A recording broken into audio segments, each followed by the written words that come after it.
Hi there. You're listening to episode number 8 of the Estranged Heart podcast, and I'm your host, Creed Revere. Welcome back to our returning listeners, and if this is your first time here, thank you for following your curiosity, which led you to the Estranged Heart. As we begin today's episode, I invite you to grab a cup of coffee or tea, settle in, and listen with an open heart. Shall we begin?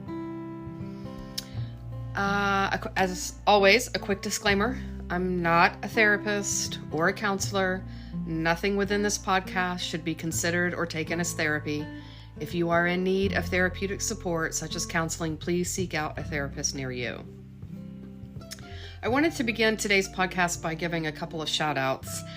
This past week has been, actually the past two weeks have been filled with lots of flurry and activity regarding the podcast and my particular estrangement story. And I wanted to just acknowledge some of those happenings. The first one I'd like to recognize are the estranged adult children who have reached out to me recently. Thank you. Thank you for your direct messages on Facebook, your direct messages on Instagram. I appreciate hearing from you, and I want to say that you are the reason for today's episode. The second shout out goes out to Leslie McShane and her podcast, The New Old You. I was interviewed by Leslie and regarding my estrangement experience, and you can listen to that episode on her podcast again, The New Old You. I was also interviewed for another podcast, again for my estrangement experience, and that was with Lindsay DeSchwart, and her podcast is called the Magical Midlife podcast. And so you could listen to my story on her podcast as well. Again, that podcast is called Magical Midlife. And finally, I want to give a shout out to Susanna Calvert with the Foundation for Family and Community Healing. I am so excited for our collaboration and our work together that we are starting, and for what the future holds for us as we work together to help restore family healing. And I appreciate you listening to my story and your support of the Estranged Heart podcast. Greatly appreciated. Thank you so much. So as I begin today's episode, we begin every episode with a quote, and today's quote is, "Assumptions create conflict. Curiosity prevents conflict and satisfies the human need to be seen." And that is by The Secure Relationship, which is on Instagram. I invite you to check out that Instagram account. Will be worth your while, I think. So, it's funny how it's so hard to see the forest for the trees, right? When you're in it, only our perspective and our experience of what is front and center, it's nearly impossible to get an aerial view of things. And yet, excuse me, that aerial view is what allows us to see the bigger picture and the way out. It's funny that it took me going to therapy and then having this podcast for me to remember some parts and pieces of my life that I had forgotten. And not that I had forgotten that they happened, it's just I didn't connect the dots. And you think, how could you forget this? How could you talk about estrangement all the time? You have this podcast about estrangement. You run these support groups for estranged moms. And how could you not remember things that you experienced as a young adult child with her own mom. However, I have been an estranged adult child.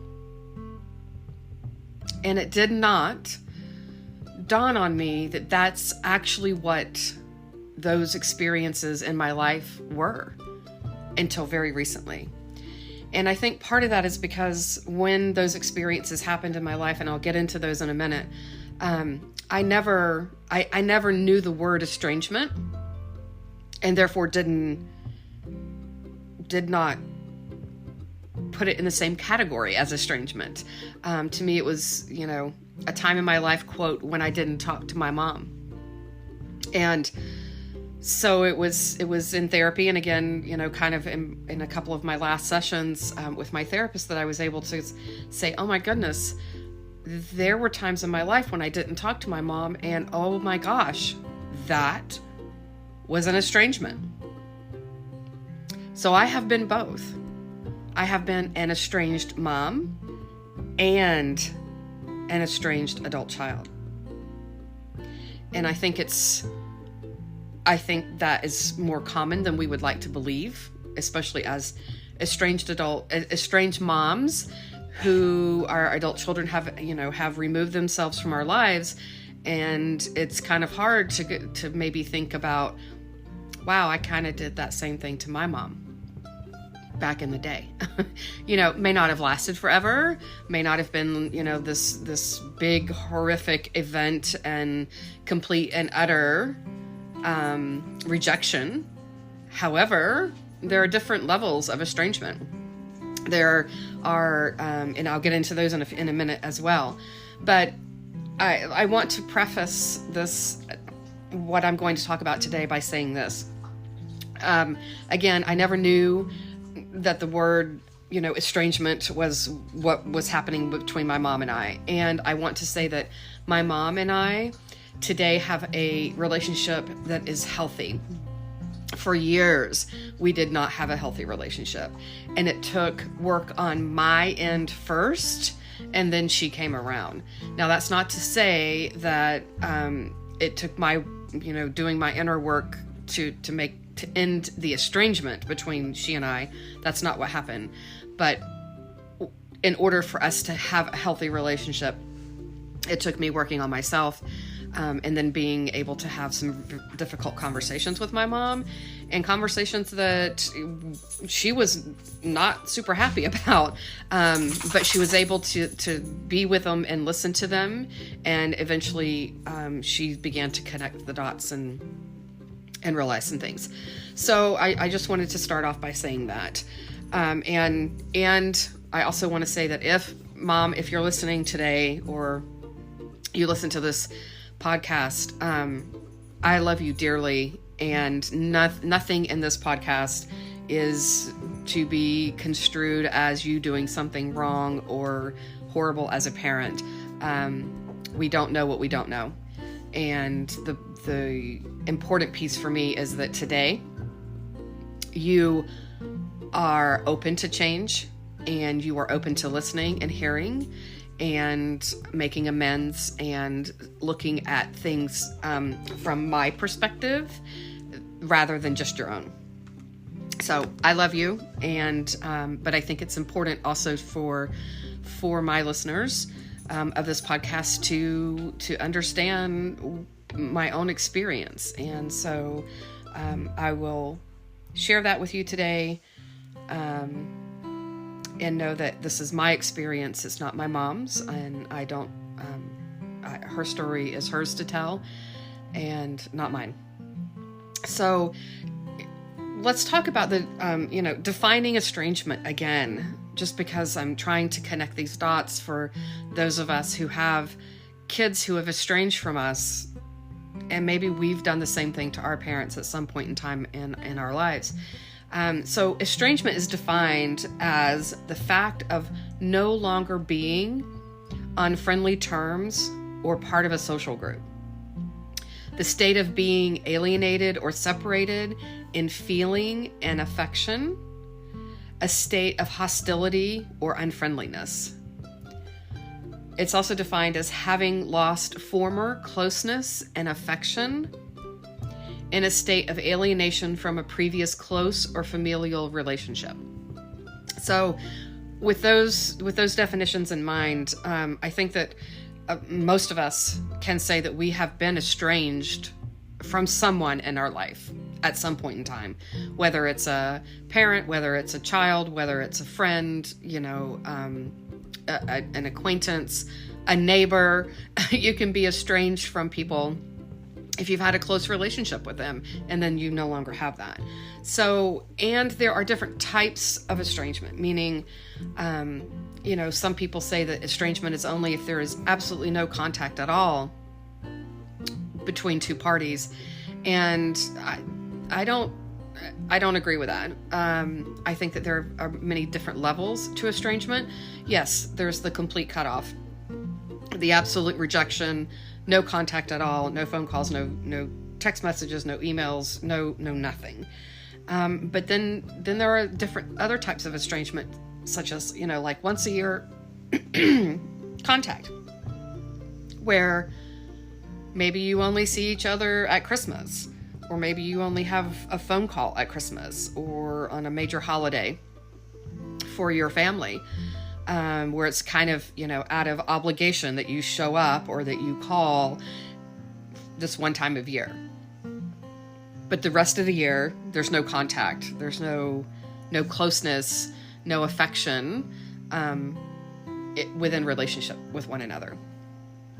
Then there are the short versions of estrangement, like the 6 months with no contact, and then you come back together in relationship, and then a year later you're back off again, the on again, off again kind of thing.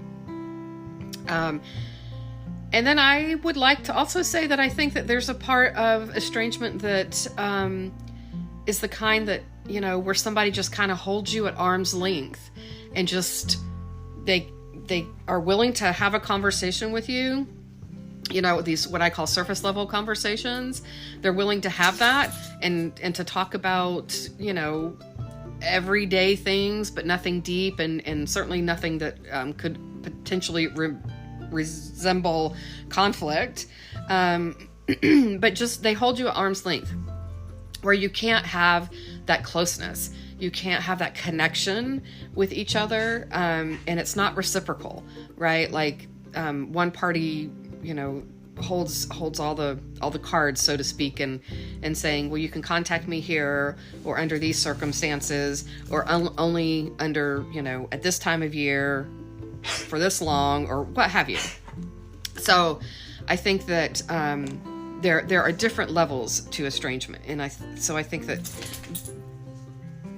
because of that, oftentimes we can think, well, maybe it's not really estrangement. Maybe it's really not. Maybe it's just somebody's in a bad mood. And I disagree with that. I think that is actual estrangement.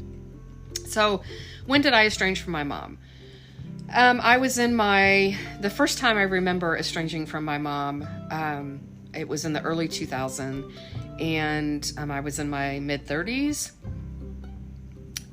I had 2 children of my own, and there were 2 different occasions for that estrangement. There was one in 2002 and one in 2003.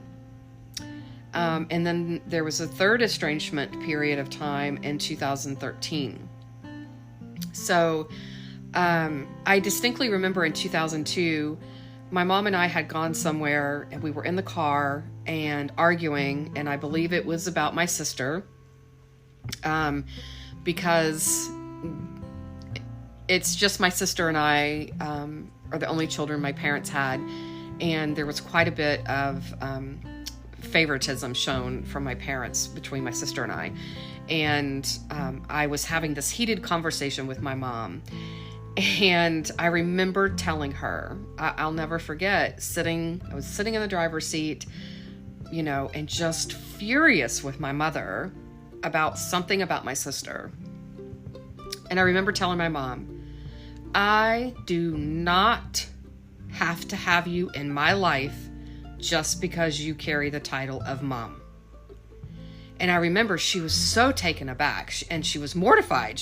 I remember her taking a gasp at, the shock of what I had just said to her. And I remember thinking, if you can't treat me and talk to me with respect like you do everybody else, then I don't need to have you in my life. I don't want to have you in my life. If you were just a friend and didn't carry the title mom, I wouldn't stand to be talked to this way or to be treated this way or whatever way that I was feeling at the time. And so that was my remark to her.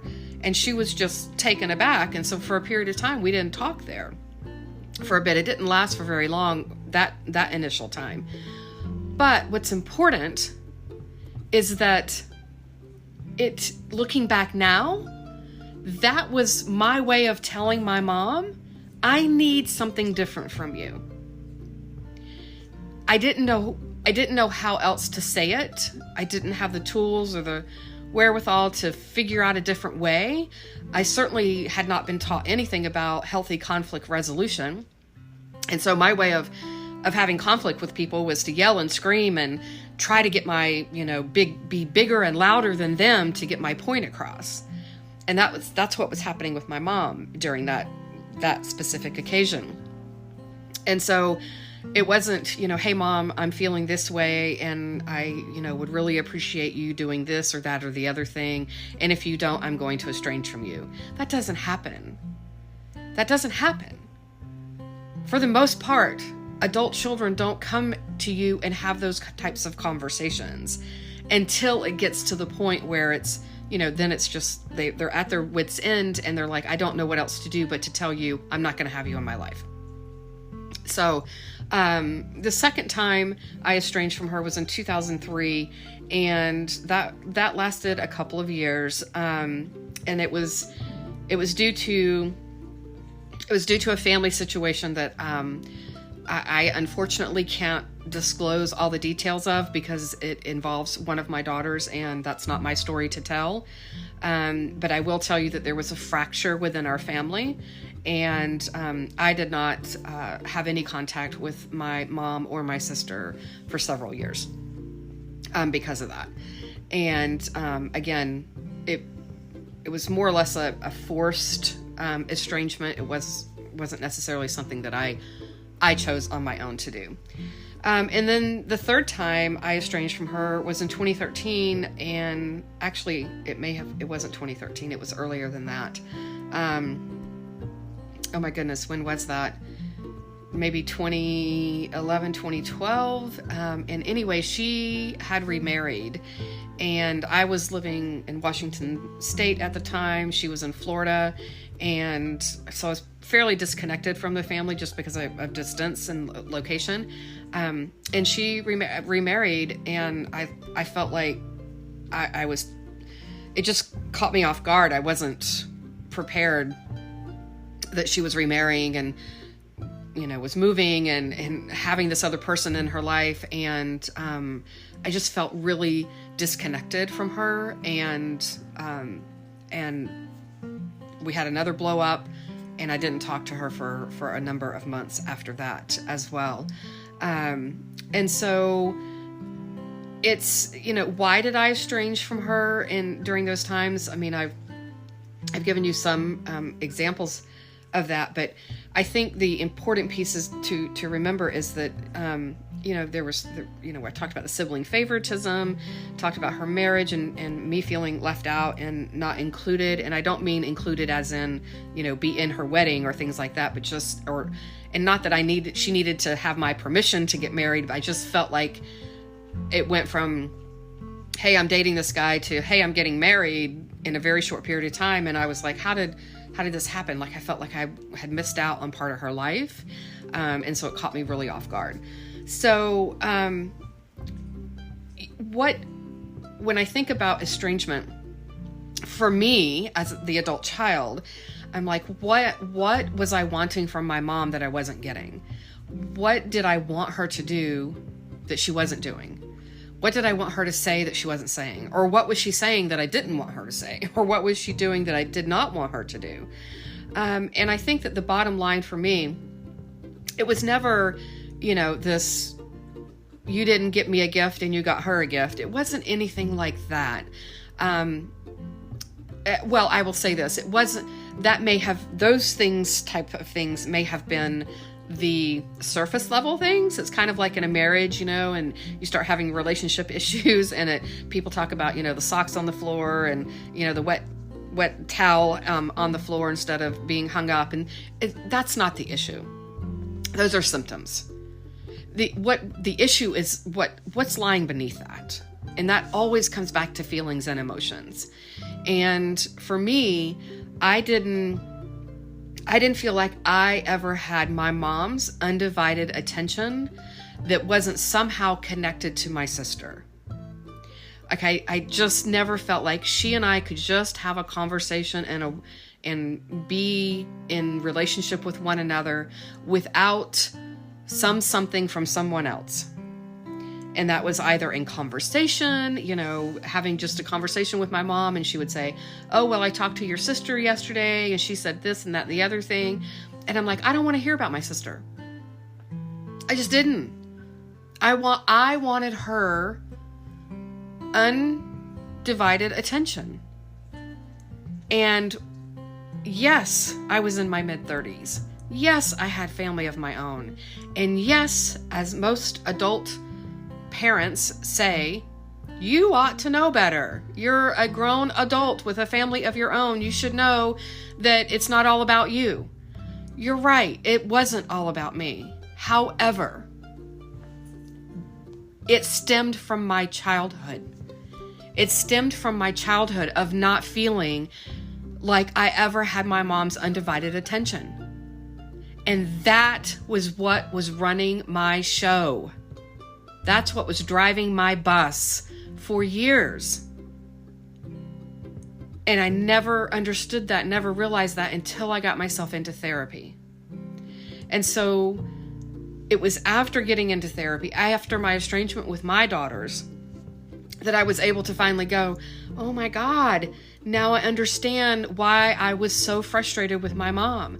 Now I get why I felt like I needed to estrange, and then that rolled over to my children. Oh, now maybe I can understand a little bit about maybe why they estranged. I didn't have specifics on why they estranged, but maybe they estranged because of how they were feeling when they were around me. Not that I was making them feel a particular way, but because of how they felt when we were together. Because of how I felt when I was with my mom. Now, did my mom set out to intentionally do these things? No. Did she set out to intentionally hurt me? No. What she did do is when I talked to her about these things in the only way that I knew how, I was met with resistance because my mom is the type of person that shuts down when there's high conflict and there's anger and there's loud words and there's things like that. She can't receive that information. She views it as a personal attack. And while I didn't think that that's what I was doing, that was how she perceived it. And so because she perceived it that way, we were not able to have a healthy conversation because she shut down. And then when she shut down, I got more angry and I got louder. And the louder I got, the more she shut down. And eventually we just went our separate ways because we couldn't have a healthy conversation. So I did my inner work. I started working on myself, albeit because of the estrangement experience with my own children. However, I started doing my own work. And when I got through therapy with this particular piece of my life, I was able to finally have a conversation with my mom. And I want to tell you this because it was so profound. And I actually saw the results, the very good, healthy results of my doing my work and having that conversation with my mom just very recently. So Again, my estrangement with my girl started in 2016. We were estranged for a year and 2 years, and then we've been reconciled since. So in 2019, my parents came out for a visit, and I had an occasion to have a conversation with them one night about things that, in my past that, where I had been hurt and just not happy with our relationship. And I talked with her one night and I said, Mom, do you remember, when I had this conversation with you at the girls' birthday parties, and you told me, that you couldn't, you were not able to help me at that point in time. It was a financial request I had of my mom. And she told me she couldn't help me because she may need to help my sister. And I remember just the gut punch. I mean, I just felt like, wow. Instead of just saying to me, I'm not able to help you right now, what she said to me was, I'm not able to help you because I may have to help your sister. And so that hurt me. That hurt me deeply. And so in 2019, I was able to have a conversation with her about that hurt. And I talked to her about that. And she said, I had no idea. I had no idea that what I had said to you hurt you the way that it did. And I am so sorry. But it's important to know that when I had that conversation with her in 2019, I was calm, I was collected, I was not triggered, and I was able to have a conversation with her that she was able to receive because I wasn't loud, I wasn't angry, I wasn't screaming, and she wasn't shutting down. So we had that conversation. Fast forward to just a few weeks ago. Mom and I are on the phone, we're having a conversation, and she's telling me about something about, potentially maybe going and moving closer to my sister because my sister has some health issues. And my mom says to me, considering moving over here to be near your sister because I may need to help her. And I didn't think much of it when she said it. I had a fleeting thought of, oh, of course, here we go again. She's going to go help my sister. But I didn't think a whole lot about it. And hung up after that conversation, went on about my way. Within a few minutes, my mom called back. And I thought, well, wonder why she's calling back, because that was totally not like her. And she called and she said, I just want you to know that I am sorry. And I said, for what, Mom? And she said, I remember when you told me about that conversation when I said that I couldn't help you because I might need to help your sister and how that hurt you. And then I realized that I just said basically the same thing by saying I may need to move and be closer to your sister so that I can help her. And I just want you to know I'm sorry. I should not have said that. And I can't tell you what that meant to me, because that told me that my mom had listened. She heard what I had said in 2019. 2019. It's 2021. 2 years later.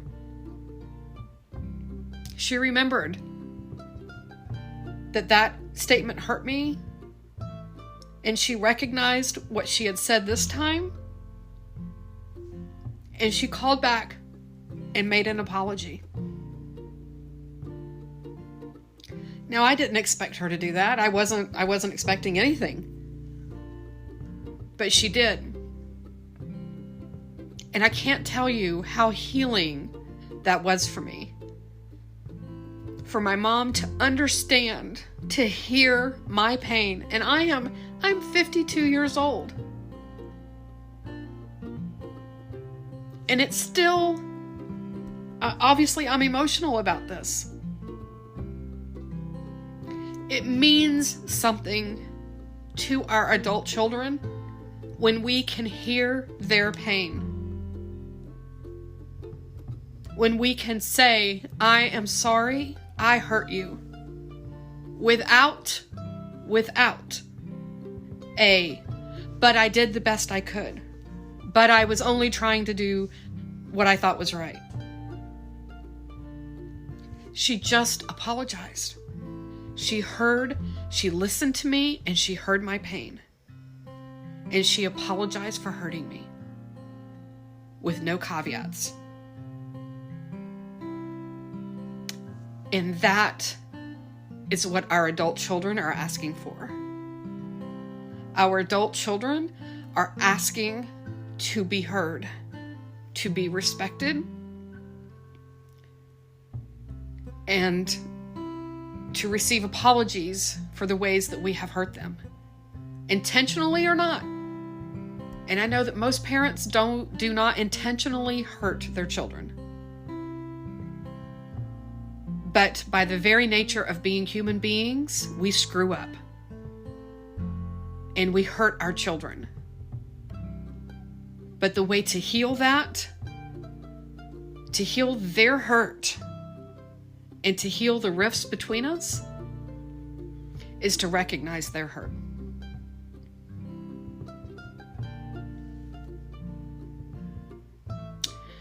So I hope that what I have said today has given you something to think about. If you're an estranged adult child listening to this episode, I want you to know that you can reach out to me and I will listen. I will listen. I know I'm not your mom. And I know that I can't take away that pain, but I'm here to listen to you. Whether you want to share your story on this podcast or not, I recognize the importance of being heard, of having your pain witnessed. Because I too have been that estranged adult child who was hurting and needed my parent to hear my pain. And if you're an estranged parent, if you're an estranged mom, and you want to know how to do this, how to maybe peel back the layers to see what you're missing, because I had that. I was like, what am I missing? I don't understand. And it took my therapist, a neutral third-party person, to be able to help me to peel those layers back, excuse me, to figure out a way to find out what I was missing. If you're an estranged parent and you're wanting help with that, I'm here, and I am willing to help you. Because my bottom line with this podcast is to help to heal the relationships between parents and their adult children. So I'll close this episode today. And I want to, again, thank you for listening. Thank you for sharing this podcast with others. And again, I hope that there's some nugget somewhere within the words that I have said today that will give you a reason to pause and to think about things maybe in a different way than what you've done thus far. And that maybe, hopefully, it can help set you on a path to reconciliation. Maybe not overnight, maybe not a month or a year from now, but maybe someday. So, again, if you would like to reach out to me and share your story, just want to talk with me, what have you, I can be reached at theestrangedheart@gmail.com. Again, theestrangedheart@gmail.com. I'm also on Instagram, and you can direct message me there, as well as on Facebook. Again, you can direct message me there as well. And both of those are the estranged heart. Please take care of yourselves. Please don't get into a place of beating yourself up for things you didn't know at the time. Give yourself some grace and understand that life is a process. The important pieces that we're learning as we go. And learning to understand and maybe see things differently and through the eyes of someone else. Until next time.